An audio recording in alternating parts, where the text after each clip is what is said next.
Le damos la bienvenida al doctor Duberlí Rodríguez, presidente del Poder Judicial, para hablar de esta desgracia que por supuesto va mucho más allá y llega pues a configurar un fenómeno de violencia sexual que afecta a todo el país. Doctor Rodríguez, gracias por estar con nosotros. Primero, revisar rápidamente unos números del INPE. En las cárceles, 16.200 presos aproximadamente por delito de abuso contra la libertad sexual en sus diversas modalidades. Casi 8.000 con menores, violencia sexual contra menores, ¿no? De estos, o sea, la mitad prácticamente de los presos por violación sexual. Entiendo yo los presos por violación sexual sería la segunda categoría en nuestras cárceles aproximadamente. Pienso que sí, porque los delitos, digamos, de robo agravado, pues, robo agravado, ¿no? etcétera, son aparentemente minoritarios en relación a los delitos contra la libertad sexual que suponen no solamente violación propiamente dicha, sino, por ejemplo, actos contra el pudor. Y en el caso del año pasado, el Poder Judicial ha emitido 3.050 condenas por violación de la libertad sexual y actos contra el pudor. De esas sentencias del año pasado, 904 han sido contra menores de 14 años. Entonces, eso nos lleva a establecer que de todas las víctimas de violación contra la libertad sexual, el 70% son niñas, niños o adolescentes, ¿vale? Decir que solo un 30% las víctimas son adultos. Vale decir que la mayoría de víctimas, el 70%, son niñas, niños o adolescentes. O sea, estos depredadores van detrás de menores de edad. Efectivamente, o sea que el riesgo está fundamentalmente contra adolescentes y contra niños y niñas. Y ahí hay que poner la atención. Y efectivamente, ¿no? Yendo un poquito más allá en las cifras, vemos que son 355 profesores presos por eso. O sea, ahí nos pinta exactamente lo que usted nos está diciendo. Bueno, hay 70 internos que pertenecen a las Fuerzas Armadas. Y bueno, 2.050 que fueron obreros cuando perpetraron el ataque sexual, ¿no? También pues preocupa y apena. 320 presos que violaron a menores han sido condenados a cadena perpetua, que es, digamos, ya nos vamos acercando al meollo de la cuestión. Claro, el año pasado la Corte Discúlpeme, Suprema, discúlpeme usted, vamos a interrumpir por un segundo, me cuentan con qué vamos a ir en este momento. Sí, tenemos actividad con el presidente Pedro Pablo Kuczynski en San Juan del Lurigancho. Estábamos, doctor Rodríguez, gracias por la paciencia, estábamos con el tema de la cadena perpetua. 320 personas se encuentran con cadena perpetua por haber violado a menores de edad. ¿Cuántos se encuentran además en proceso? ¿Tenemos ese número? No, sí, son ya las condenas. Y el año pasado se han impuesto nuevamente 60 cadenas perpetuas, es decir, ratificadas por la Corte Suprema, porque no necesariamente todas las penas o todas las condenas llegan a la Corte Suprema, algunas quedan nomás en las Cortes Superiores de Justicia. Podrían ser más penas las que se han impuesto el año pasado, pero lo que llegaron a la Corte Suprema son 60 penas de cadena perpetua. Este dato, ¿para qué es importante, Enrique? Para que la ciudadanía sepa que el sistema judicial peruano tiene respuestas duras para estos delitos. No es que haya impunidad o haya penas blandas, penas suspendidas o de 14 años, no. Hay cadena perpetua. Entonces, eso creo que es un dato que la población tiene que saber para que no vea como única opción la pena de muerte. Antes de entrar al tema de la pena de muerte, ¿cómo viven estas personas? ¿Cómo vive alguien que tiene una cadena perpetua? Bueno, ya es un tema que podríamos preguntarle a los señores del Instituto Nacional Penitenciario, pero yo entiendo que es una persona que tiene una suerte como de doble padecimiento. Por un lado, privado de su libertad y en segundo lugar, sin ninguna esperanza. Saber que ya no va a volver a salir. Es decir, porque ya usted sabe que en la vida lo último que se pierde es la esperanza y los que están presos su esperanza es la libertad. Pero esta persona ya no tiene ni siquiera esa esperanza de salir en libertad, porque si bien es cierto formalmente existe la posibilidad de que a cumplir los 35 años se podría hablar de una suerte de revisión, pero eso, que yo sepa, nunca ha funcionado. ¿Por qué no la pena de muerte, más allá de nuestros compromisos internacionales? Revisamos fuera de cámaras qué países tienen este tipo de pena de muerte y claro, no hay ningún país que pueda relacionarse con el Perú, en realidad, ninguno en la región, Guyana por ahí, ¿no? Y por lo demás, pues vemos Bangladesh, China, Corea del Norte, Egipto, Emiratos Árabes Unidos, es decir, o países totalitarios o países que definitivamente pues están en otra cultura. ¿Por qué no la pena de muerte? A ver, Enrique, mira, siempre cuando uno toma una medida tiene que saber o preguntarse cuál es la utilidad, o sea, ¿para qué sirve? Siempre hay una gran discusión para qué sirve la pena, por ejemplo, si sirve para resocializar o no. Y en este caso tendríamos que preguntarnos para qué va a servir la pena de muerte. ¿Qué dice la ciudadanía y qué dicen los partidarios de la pena de muerte? Dicen que la pena de muerte sirve para poner miedo disuadir, a la población, ¿no? para disuadir. La palabra técnica es disuadir, pero para que la gente lo entienda es para meter miedo a la población. Y ya se ha demostrado estadísticamente que ahí donde hay pena de muerte, esa función no se ha cumplido. Mejor dicho, no ha servido para poner miedo a la gente, para que eventualmente no cometa estos delitos tan graves que merecerían la pena de muerte. Ahora, por otro lado...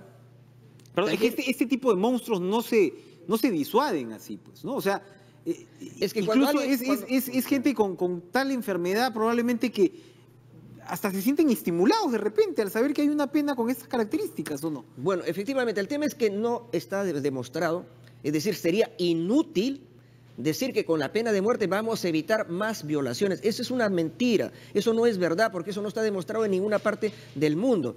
Entonces, más bien, ¿qué significaría la pena de muerte si es que se llega a aplicar? Simplemente ir por la línea de la venganza.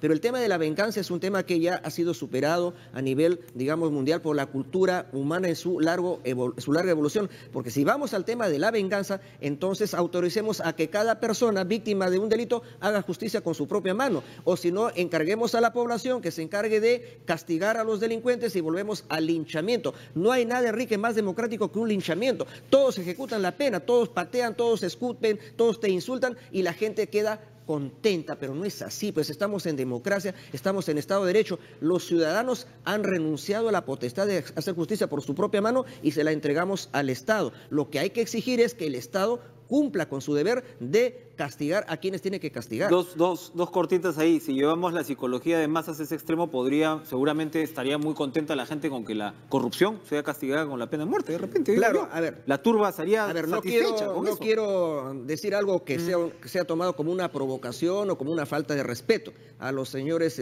amigos del Congreso de la República, a quienes respeto mucho por sus puntos de vista, que están planteando la pena de muerte. A ver, seamos consecuentes. Si quieren pena de muerte para los delitos muy graves, pues no solamente pidamos pena de muerte para violación, también pidamos de muerte para asesinatos y pidamos pena de muerte para la corrupción, para los corruptos. Seamos consecuentes y planteemos la pena de muerte para todos los hechos graves, aquellos que están planteando la pena de muerte. ¿Qué le provoca? Acabamos de pasar un reportaje, por ejemplo, de rondas campesinas que castigan intentos de violación. Esto ocurrió ayer, me parece, en Huancayo. Sí. ¿Esto cómo encaja con lo que nos está comentando? Mire, en el Perú, de acuerdo al artículo 149 de la Constitución, tenemos dos jurisdicciones. Es decir, la Constitución reconoce que pueden hacer labor de jueces, porque el único que tiene jurisdicción es un juez. Hay dos jurisdicciones, la jurisdicción ordinaria, que es el Poder Judicial, jueces profesionales con título como yo y con sueldo. Pero también hay la jurisdicción indígena, la jurisdicción especial, la jurisdicción comunal. Es decir, esa jurisdicción la ejercen las comunidades campesinas, las comunidades nativas de la selva y las rondas campesinas. ¿Qué significa? Que ellos tienen su propia forma de administrar justicia y está bien que lo hagan. Y, por ejemplo, ellos aplican lo que se llama penas corporales, que no las tenemos en el Código Penal del Perú. En el Código Penal del Perú no hay una roba de pencazos, 20, 30, 50 pencazos, el baño con ortiga, que es una planta que genera ronchas en el cuerpo, no hay los baños con agua fría. Todo esto es legal dentro de esa... Dentro de esa jurisdicción es absolutamente legítimo. Lo que sí, obviamente, ellos no pueden hacer es matar, por ejemplo, ni tampoco torturar. Es decir, tienen que respetar lo que llamamos derechos humanos, pero esa justicia campesina funciona prácticamente, es más eficiente que la justicia ordinaria. Muy claro esto. Para terminar, doctor Rodríguez, usted ha aclarado que en el caso de este sujeto no había denuncias judicializadas, no había nada en curso en el Poder Judicial, pero sí hemos conocido testimonios al menos de dos personas y una tercera denuncia de que el tipo pues había tratado de llevar en una bicicleta a una niña en idénticas circunstancias hace un par de años. Hay una versión de que habría sido informante de la comisaría y el ministro del Interior ha anunciado una investigación y conoceremos los resultados de esa investigación. Pero ¿dónde, a su entender, habría fallado? Porque claro, este tipo era una amenaza andante y resulta que no solamente estaba suelto, sino que rondaba la comisaría donde precisamente los niños tenían sus clases pues, de vacaciones útiles. ¿Dónde cree usted que esto debe haber fallado? ¿A nivel de policía, a nivel de fiscalía, las instituciones que no impulsan a las mujeres a denunciar?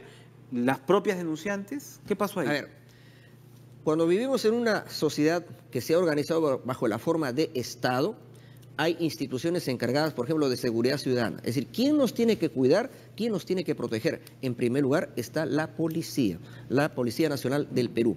Entonces, cuando la policía activa, cuando investiga un hecho, ya recién puede entrar el Ministerio Público y al final, cuando se judicializa y hay una acusación, entra, digamos, el rol del Poder Judicial. Aquí en el sistema de justicia algo tiene que haber fallado y yo sospecho, no puedo hacer una acusación, digamos, tan superficial, sospecho que en este caso falló por el lado de la policía.